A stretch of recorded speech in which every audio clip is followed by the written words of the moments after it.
this first instalment of our episode with historian of the Holocaust in Slovakia, Madeline Vadkerty, we discuss antisemitism in Slovakia, Madeline's research, the troubling legacy of Josef Tiso, and humanizing victims.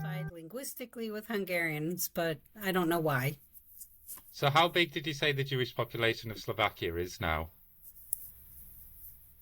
Well, we just had a census last year, and 2,000 people were willing to openly affiliate as members of the Jewish community. But people believe here that the number is larger, but that many people don't want to come forward and identify as Jewish. Really? Wow. Only 2,000. That there's a fear of anti-Semitism here. A few years ago, it was 5,000, this number. And then also there's many people who would come out from the closet, so to say, that they are that's really right now when they are already very, very old. Like that's really interesting, because that's whatever it is. If it's 2,000 and 5,000, it's a fraction of the 70,000 that were deported and died in Auschwitz. The Jewish population, didn't even ever nearly recover. Yeah, only a few hundred people came back, and some never came back to Slovakia. Some simply went to other countries, depending. The ones who were deported in 1942, barely any of those people survived. If they were deported in 44, they had a greater chance of survival. They were deported to Germany, to like Ravensbrück and Sachsenhausen, and they were in Bergen-Belsen, and many of those people went to DP camps and never came back to Slovakia, just wound up going to other countries. They didn't want to come back. And you said that some people... The Jews who... Oh.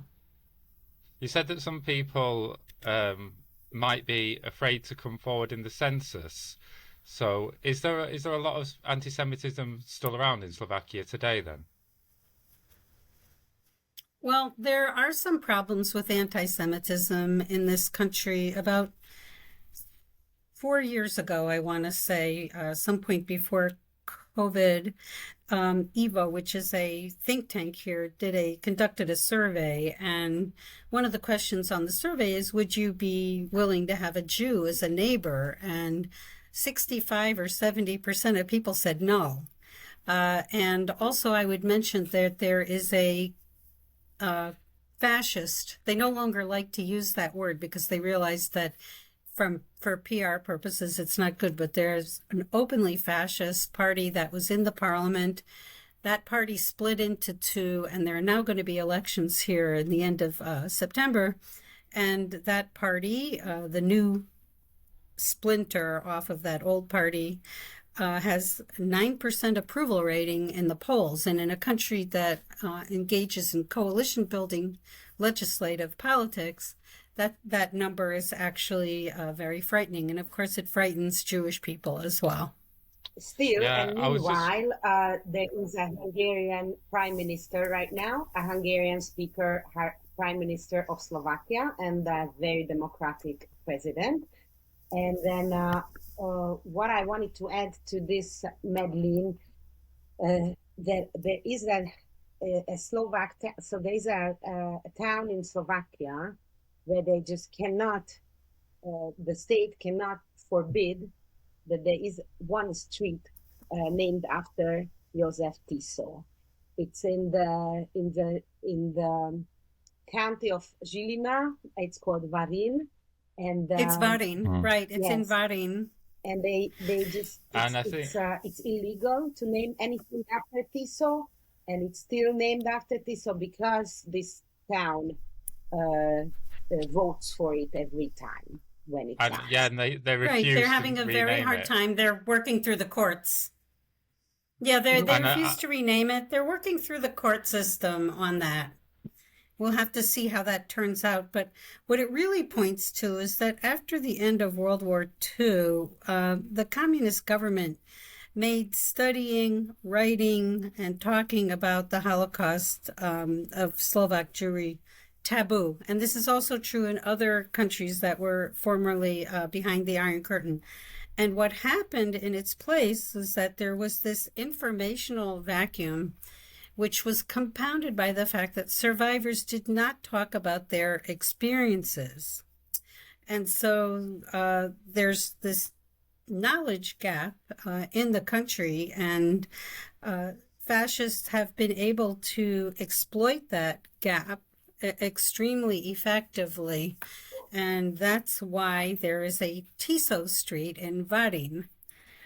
People simply are not aware of all of the things that happened here. And when I first started, Eva, when I first started conducting my research, I was shocked by the response I was getting. I started telling a few people what I was doing, and suddenly I was getting a lot of attention, which I was not used to.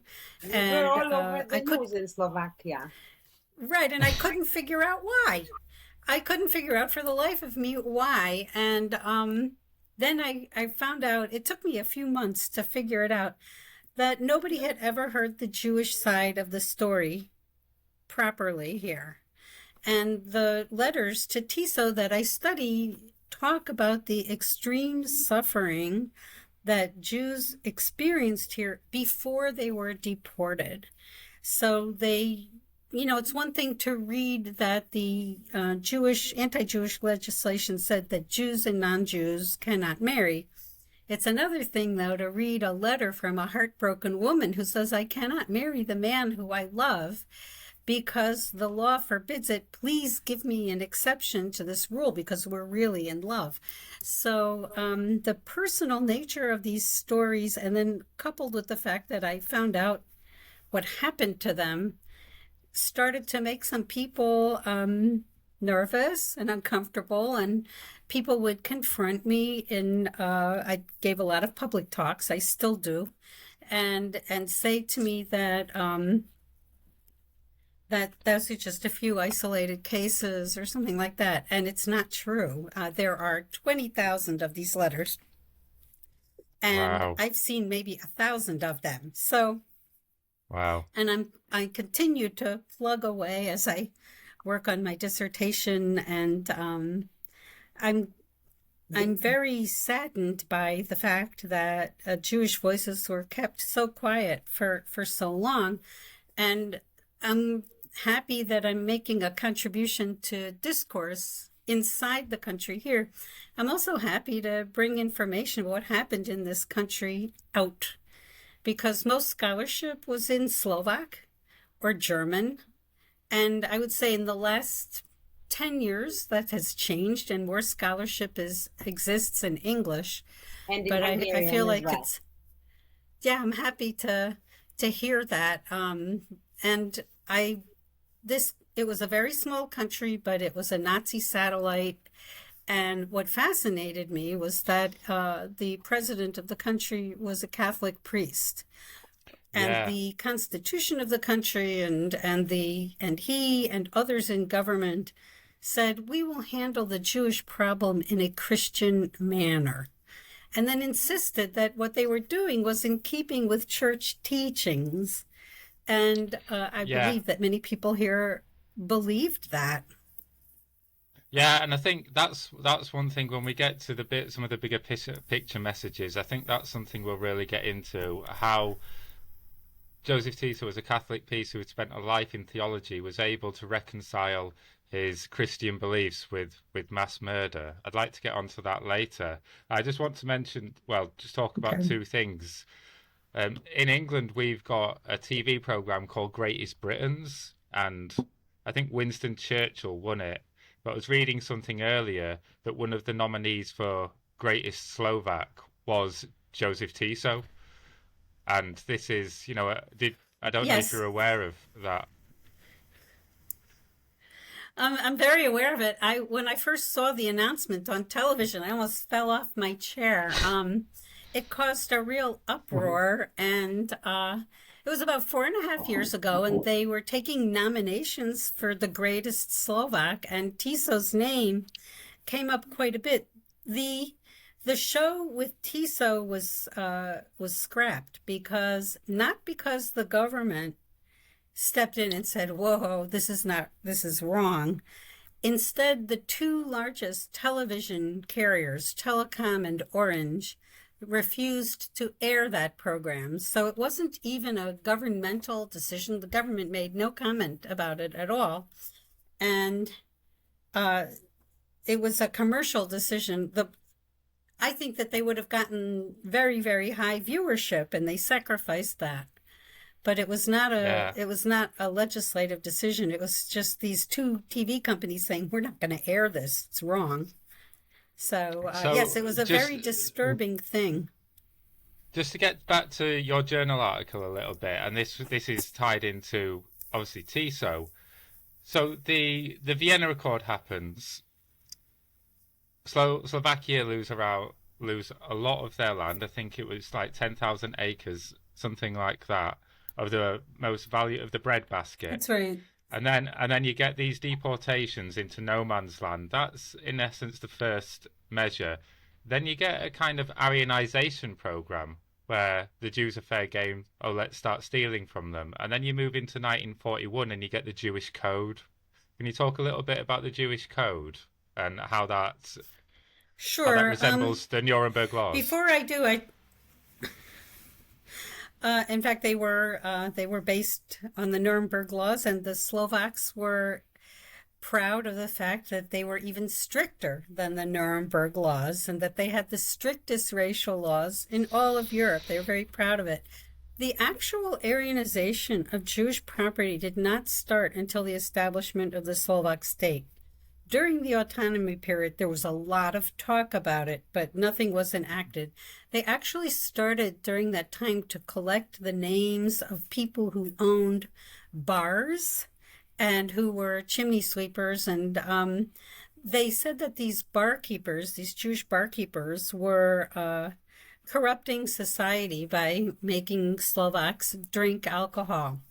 And as soon as the state was established, one of the very first big anti-Semitic measure was to take the ownership of these Jewish bars away.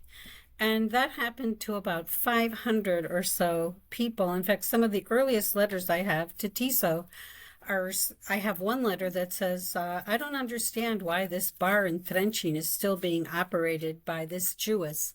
There are plenty of people who are ready, willing, and able to take it over. What is she doing? What kind of bribes is she paying, or what kind of favors is she providing that her bar should still be allowed to exist? But these bars switched hands very, very quickly. And then there were two main Aryanization laws that came into being after the state was established. It was not going very quickly. They had some formulas for Aryanization that where the Jewish person could retain a stake in the business, and it was just moving very slowly, and a lot of people didn't apply for these properties. But then in the fall of 1940, that all changed, because in July there was a meeting in Salzburg where Germany, von Ribbentrop actually said to Tiso, we think of Slovakia as part of our Lebensraum, and we don't like some of the people you have in your government. We're going to switch them out. And they put more radical people into the government, and then things with Aryanization sped up. And the Jewish Code was a 270 paragraph decree which made Jewishness a racial matter. Before it had been a confessional matter. And then it forced Jews to wear, if they were over 6 years old, to wear a yellow star of David on their clothing. And they were subjected to all kinds of the loss of their civil and human rights. And they did brag that they had the strictest racial laws in all of Europe. And paragraph 255 of that law gave Tiso, 255 and 256, gave Tiso the power to grant exemptions. And this caused a flood of letters from all over the country from Jewish people saying, please give me an exemption. I can't feed my family. We're hungry. We're cold.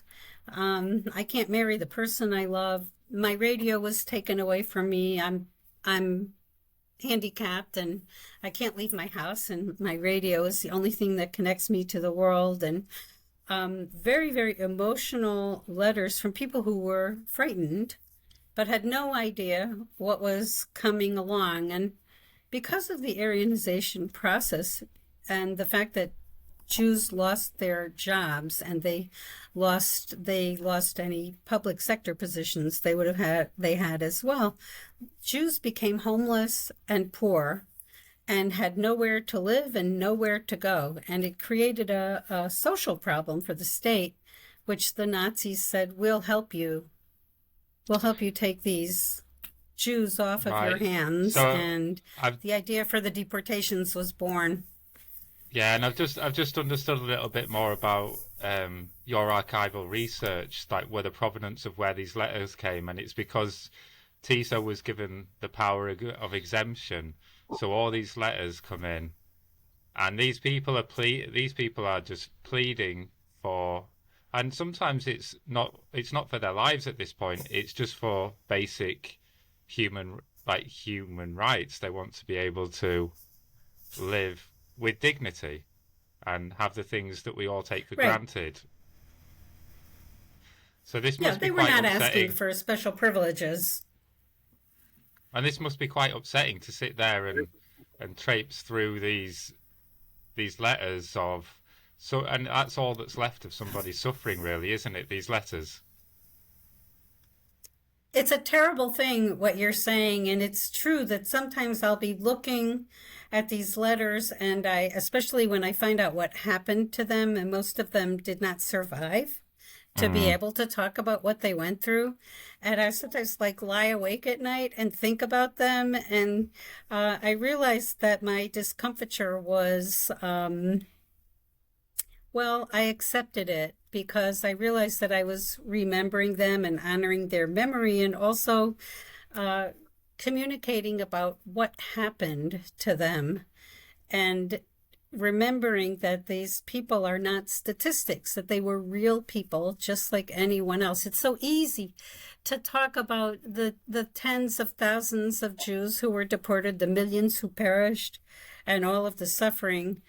When you bring it down to one person and you see that all of the problems they were writing about were different, all of the outcomes were different, and all of the ways that their lives ended were just terribly, terribly sad. And it is emotional material, but I think that it helps us connect on a human level. Yeah, it humanizes, which I notice is your mission. So our missions are very close in that sense. I think that's the mission of Holocaust education, because I was saying to my kids only recently, I could throw numbers at you now. I could throw 6 million. I could throw, World War II, 70 million. Kids, students, people aren't going to care about that. But if you give one of your letters, and you're not going to empathize with a number, it doesn't mean anything. And these people as well. It's totally true. An aspect of it is that they are we know what's coming as well. We know in March these deportations to Auschwitz are going to start. These people, there's never been anything like this in human history before. So these people have no idea what is about to happen. One of the greatest atrocities ever committed is going to engulf them, and they're going to be first. Well, one of my quotes, we had to prepare 3 quotes for today. One of my quotes was from the from the Union of Slovak Rabbis, who got wind of the fact that there were going to be deportations, and they knew what it meant. And on March 6th, 3 weeks before the deportations, they sent a letter to Tiso begging him not to do it.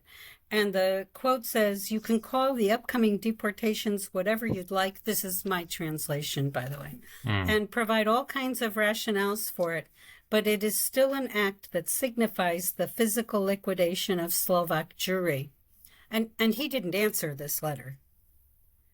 I actually held this letter in my hands. I cannot tell you how powerful an experience that is.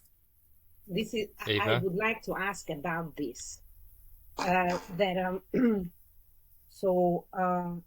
Recently I saw a play in the Habima Theater here in Tel Aviv. It was a monodrama of a tour guide working in the Yad Vashem, and about his struggles, how he speaks about the Holocaust all the time. He works in this, and then I was asking afterwards. I'm also working a lot with the Holocaust. You guys too, and then who is dealing with our souls? What are we doing in order to be healthy from it? Because Madeline, you said that in the night you're laying in your bed and then you're thinking about it, of course. And you said also, not in the podcast, but when we spoke before, that you just wanted to go to Slovakia for a short period of time, and then you are stuck there. You did this research for 5 years now. So I guess that it's a long term something what you are dealing with as well. Well, the longer I study it and the more I know, the more fascinating it is for me. It's tragic. I have sat at my computer and cried about some of the things, especially when I find out that the fate of the person who wrote.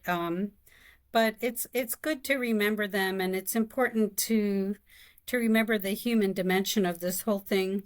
I worked in the Holocaust Museum for several years as well, and the material was, I was sent to archives to figure out what the museum should copy for future researchers, and I never dreamt that I would be one of the future researchers looking at the material. But one of the things that I've learned looking at this material, I learned two important things. At first, my sole interest was in these letters. I was hungry to read what's in them. What were people writing to him about? What did they want from him? And then I became curious about what happened to them. But I also discovered that there's a tremendous amount of information in the file, in the whole file, because there I can extrapolate how the Slovak government handled these requests. And very often when you're looking at Jewish source material, it's just the material written by the Jewish person. But these were governmental materials, and each file is hybrid. In other words, you see the letter from the Jewish person, and you also see all of the reactions of the local community, because the Slovak government would investigate Jews asking for exemptions to decide if they were worthy. And these exemptions were very intrusive, and they would gather inputs from local people. And very, very early in the podcast, Jonny mentioned this notion that people just watched as their Jewish neighbors were taken away. You see it in these file folders as well. There are very few people who want to say anything positive or negative about the Jewish person for a whole host of different reasons. And on each end, you find hardened anti-Semites on one end and people who might be inclined to help on the other. But there's this large, massive, silent majority of people who don't want to have any input whatsoever. And the other thing that I learned, clapping with their hands when the Jews were deported. I'm not 100% sure that that's totally true, because Tiso's speech in Holich was in response to some discomfiture that people were expressing about the cruelty of the deportations. And at one point, the German ambassador to Slovakia writes back home and says the people here they're not so happy with the deportations. So these reports are, what I was referring to is one of my uncles who, after the war, he came here and then talked to soldiers in the Yad Vashem until his death. Unfortunately, he passed away 8 years ago, and then it was his in his lecture. Well, I can tell you that when Jews tried to come back, nobody wanted them around. Yeah, they were made to feel very, very unwelcome. People who partly had Aryanized because, Jewish businesses. Yeah, partly because they were living in their houses, and that was. Yeah, I remember my childhood when we were in Shala in my childhood at my grandmother's place. My grandma was pointing at people like who were wearing her fur coat after the war when she came back. So it's a terrible thing. And this is one of the things that so when we get to the bigger picture ideas, I think the history of the Holocaust in Slovakia, it really does keep on emphasizing the economic side of the Holocaust. And we've started talking about and sometimes we've read out some of our quotes. So I think at this section it might be good for us to get into the three quotes that we've selected for this period.